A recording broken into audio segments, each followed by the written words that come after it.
അധ്യായം 23 10 മുതൽ 13 വരെയുള്ള വാക്യങ്ങൾ.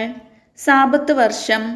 നീ നിന്റെ വയലിൽ 6 വർഷം വിതച്ച് വിളവെടുത്തുകൊള്ളുക. 7-ാം വർഷം അത് വിതയ്ക്കാതെ വെറുതെ കിടക്കട്ടെ. നിന്റെ ജനത്തിലെ ദരിദ്രർ അതിൽ നിന്ന് ഭക്ഷ്യം ശേഖരിക്കട്ടെ. പിന്നെയും അവശേഷിക്കുന്നത് വന്യമൃഗങ്ങൾ തിന്നുകൊള്ളട്ടെ. മുന്തിരിത്തോട്ടവും ഒലിവ് തോട്ടവും സംബന്ധിച്ചും ഇപ്രകാരം തന്നെ ചെയ്യണം.